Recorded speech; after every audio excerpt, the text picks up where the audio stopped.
Jadi misalnya ke sholat itu kadang setan ngeridung ini, kue sholat ora mesti ditampa pangeran. Terus kita kadang menyesali masa lalu, sholatku, posoku ora mesti ditampa pangeran. Iku setan, ngeridung niku setan.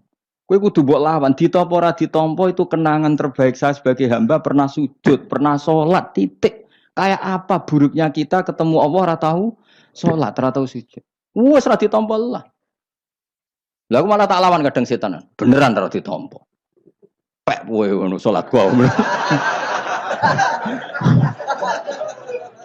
Mungkin ora tau salat, pek-pek salat gua. Karena setan mau kepinginnya supaya orang menyesali atas kesalahan di masa lalu. Kayak apa? Lu tahu soleh kok getun.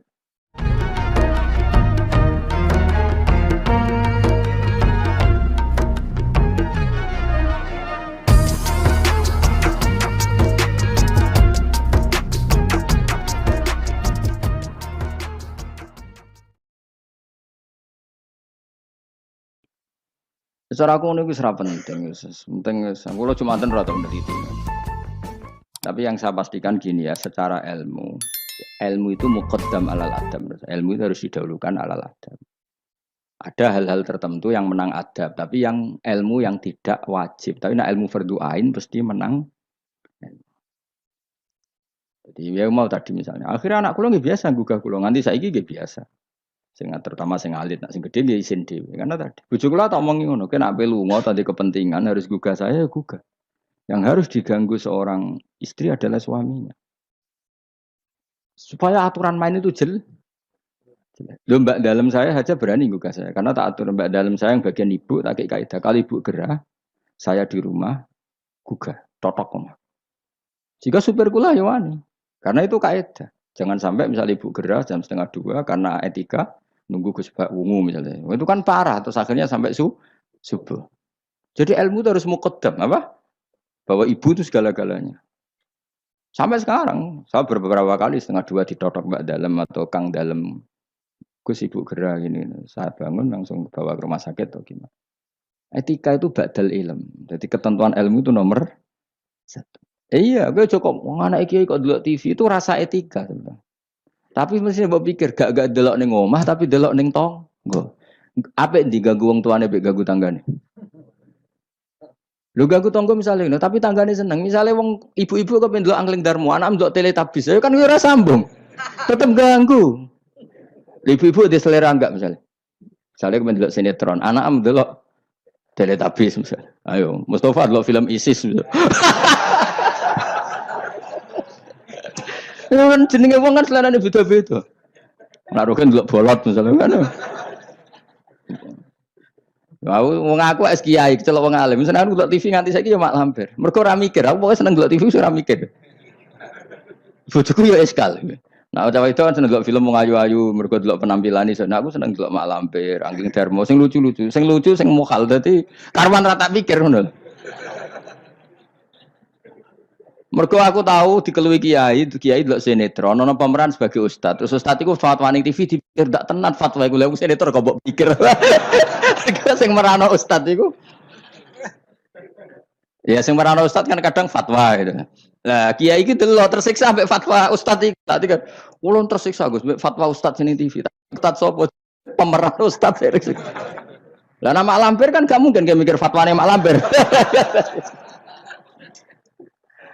Tapi setan wis setruk. Kok ngenteni ngekek was-was aku coba tak tinggal delok mak lampir. Aku ngerti kok setan wae was-was aku ngerti. Tak tinggal ada mangkel dene. Pemene setan ning gambar iku luwih ngeri.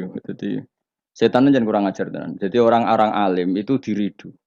Termasuk koyo Mustafa Abel sing ngaji ning kene kabeh. Cara zaman akhir sing alim tak sebut ngalim. Jadi misalnya ke sholat itu kadang setan ngeridung ini. Kowe sholat ora mesti ditampa pangeran. Terus kita kadang menyesali masa lalu, sholatku, posoku, ora mesti ditampa pangeran. Iku setan, ngeridung niku setan. Kowe kudu mbok lawan, ditampa ora ditampa itu kenangan terbaik saya sebagai hamba pernah sujud, pernah sholat, titik. Kayak apa buruknya kita ketemu Allah ora tahu sholat, ora tahu sujud.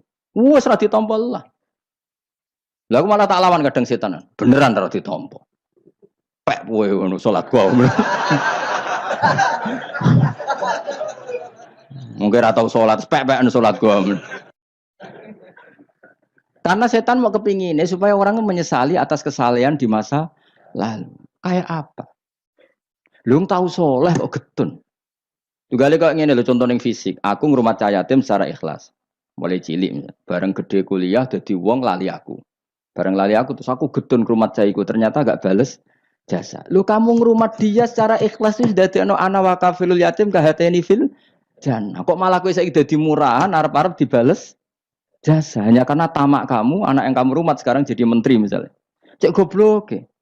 Ikhlas kamu itu janjine swarga, tamak kamu itu setan. Kancanan seringnya ngono, kancanan pondok ikhlas melarat ikhlas, bareng kancane sugih utang ra oleh, udah asal dhisik kanca aku saiki kok medhit mbek aku. Itu tidak perlu seperti itu. Masa lalu kita yang ikhlas itu masa lalu yang luar biasa. Nah, tapi setan kepengen batalno ikhlas di masa lalu. Makanya di Ikhya itu setan saking kurang ajar, ikhlas sing wis kliwat itu udah adek. Ya zaman kue goblok kan mesti ikhlas lah. Lan cara Mbah Mun guyonane santri mbek kiai ku ikhlas santri. Mergo santri ku nyucup kiai sapa ikhlas. Bareng dadi kiai pikir-pikir ni rival ini ora kan. Dise asal kiai dicucup zaman santri ya ta. Bareng dadi kiai ki rival iki rapati alim gitu.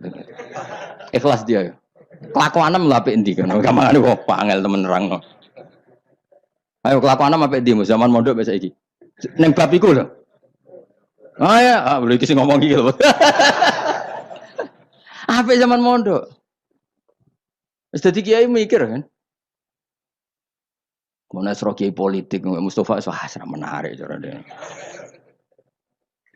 Jadi nah, kalau ada setan seperti itu tinggal delok Mak Lampir. Lho kula lah sering diridu setan. Sampai kadang kula saking ekstrem meneh nek kuwetan sing ngandani. Umpama Jibril ngandani aku, nah aku ahli neraka, iku tetep aku sujud mbek pangeran. Mergo kelazimane kawula iku ya sujud mbek pangeran titik. Meskipun Jibril ora ngalah ngabari ngono, iku ora kowe ya ngono. Cuma nggo nglawan setan harus pakai nama besar. Jadi setan itu jangan kurang ajar tenan. Jadi barang sing wis kliwat itu diudah. Makanya disebut alladzi yuwaswisu fi sudurin nas. Maka ada ulama yang sampai cara ngendikan gini. Allah itu ketika melawan santet itu hanya dengan sifatnya. Qul a'udzu birabbil falak hanya dengan sifat satu, birabbil falak. Langsung min syarri ma khalaq wa min syarri ghasikin idza waqab wa min syarri nafatsati fil 'uqad.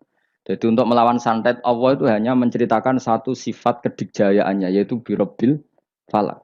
Tapi ketika Allah untuk melawan waswas itu Allah cerita tiga sifatnya. Qul a'udzu birabbin nas, malikin nas, ilahin nas min syarril waswasil khannas. Jadi sampai Allah menceritakan tiga kekuatan sifatnya untuk melawan waswas. Itu betapa seriusnya waswas. Sampai Allah untuk melawan itu menceritakan tiga sifatnya. Karena betapa bahayanya waswas. Waswas itu apa? Alladzi waswisu fi sudurin nas. Jika aku ini misalnya ngaji mbek Ruhin Mustafa mbek kabeh. Tak rewangi ngaji ngene yo perlakuane ngene-ngene wae iku setan kan. Mulane kita senengi terus Mustafa Bar. Senajan tahu yo ngerti arah prospek. Yo rasa nganti sok beno yo ora prospek. Kok saiki nganti sok beno ora. Lha malah bayanganku nganti ning akhirat yo ngel-ngel aku, yakin. Wah aku bayangno rai-rai ngene iki, nganti ning akhirat tuh yo. Cara aku mlebu swarga langsung mbek pangeran disalah yo hak mentalamu lho. Terus prospeknya ning ndi jajal kancanan. Tapi piye-piye perintahnya pangeran, iki umatnya Rasulullah, umatnya Kanjeng Nabi, perintahnya pangeran rumat hak umatnya Nabi. Aku gak oleh gutun ngurmat umatnya Kanjeng Nabi Muhammad jebule gak pros. Wah itu kayak apa tersinggungnya Kanjeng Nabi. Mana kula wis happy, mulang ning ndi kula happy. Kula mulang mling goblok setengah goblok sampai setengah kiai, setengah wong bingung wis tak ulangi kabeh. Piye-piye statusnya umatnya Kanjeng Nabi Muhammad sallallahu alaihi wasallam. Kalau pernah di satu forum mulang wong alim tok ya tahu. Ya menawa mbek ngetes barang macam-macam ngene ate ya ora roh. Ya iya toh misalnya alumni pondok kan wong alim kabeh sudah dadi kiai. Mbah Mun sange senenge kula nu sering kan mulang teng alumni. Mbah Mun teng dalem tak takon jadil. Ini Mbah Mun apa? Delok Gus teng video. Aku ya wah repot ya. Aku ya pede wae. Mergo aku ngene pikiran, aku ora pede tambah keliru tambah repot. Santai.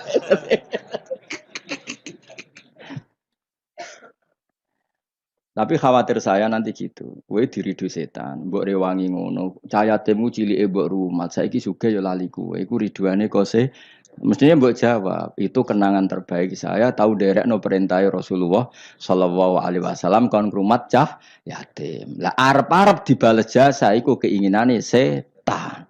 Jadi ngrumat cah yatim ki nuruti perintah Rasulullah, tomak iku perintah setan. Berarti setan harus kamu lawan. Iku min syarril waswasil khannas. Jadi sudah. Malah cara aku beneran, cara aku dadi wali. Menawa wali menawa. Pokoke cara aku nganggo pikiran wali lah ben berapati dihasuti wong. Cara aku nganggo pikirane wali ngrumat Mustofa Ruhin dadi sugih lali aku malah seneng. Ben ganjaranku utuh. Nak diwales dadak kalong. Nggih mboten cara aku nganggo pikirane wali.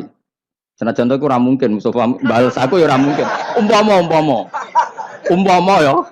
Ujug-ujug Mustofa sugih di Ferrari. Oh. Ya mohal mestinya, tapi iki umpama.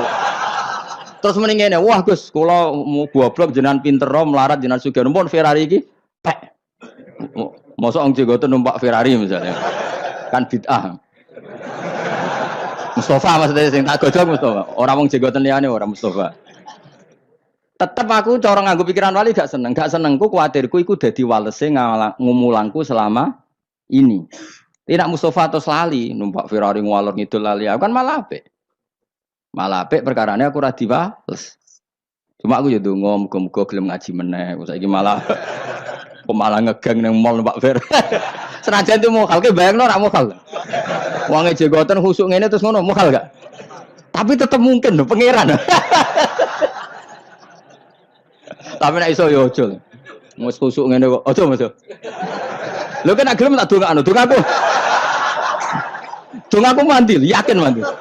Pokoknya aku dongo sing aneh-aneh aku mandi mesti. Gelem ora gelem tak dongakno saiki. Mosok sampeyan akeh ngamini gak mandi.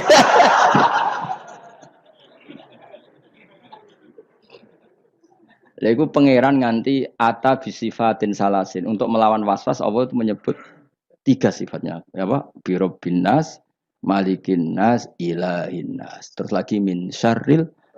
Lho kok ambek bojo ki ngoten, nak ambek kecewa ambek bojo, ambek anak ta ambek tangga, mesti ya diridu ngoten.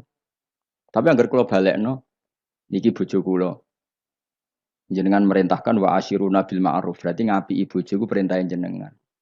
Kadang ngamuk, muring-muring ku perintahe setan. Mergo ujung-ujunge nuruti harga diri. Tapi muamalah bil ma'ruf ku perintahe jenengan. Gusti kula dhisikno jenengan timbang perintahe nafsu.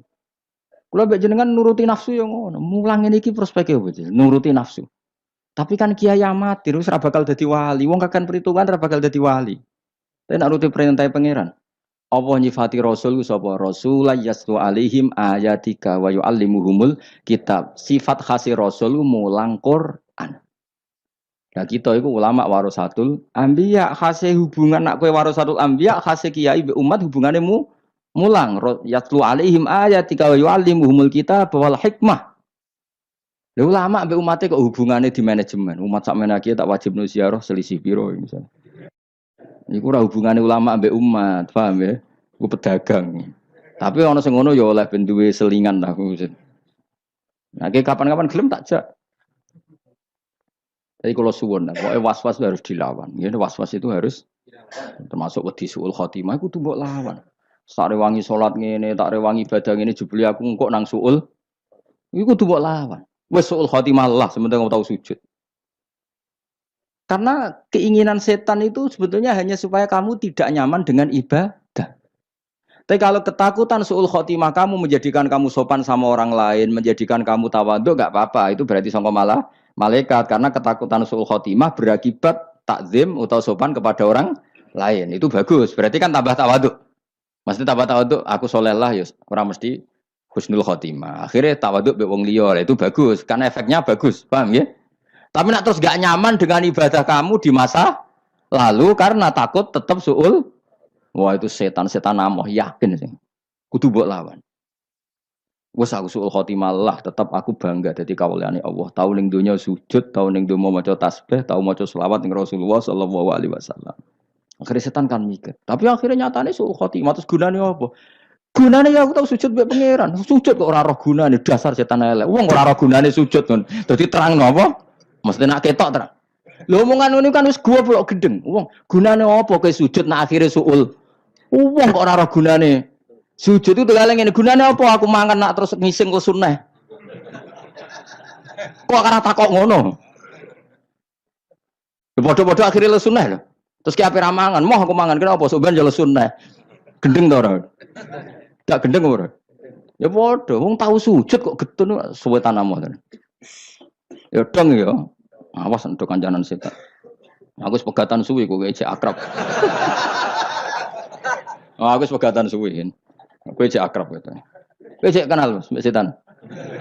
Setan itu seneng godho wong khusuk lho, Mas. Sing kok rugen rapati digodhog. Gak menarik cara setan itu. Kan wis nyerempet salah deh. Wong khusuk tambah semangat. Godho wong khusuk ora kasil setan malah sekomen cari referensinya. Jadi kan aku pernah digodho setan, Mus. Kowe kudu beling koyo rugen. Kok setan sing godho mbok setan TK. Mergo gak perlu naik kel. Tapi nak kowe khusuk, setan itu belajar meneh. Referensine diwaca meneh, tambah pinter.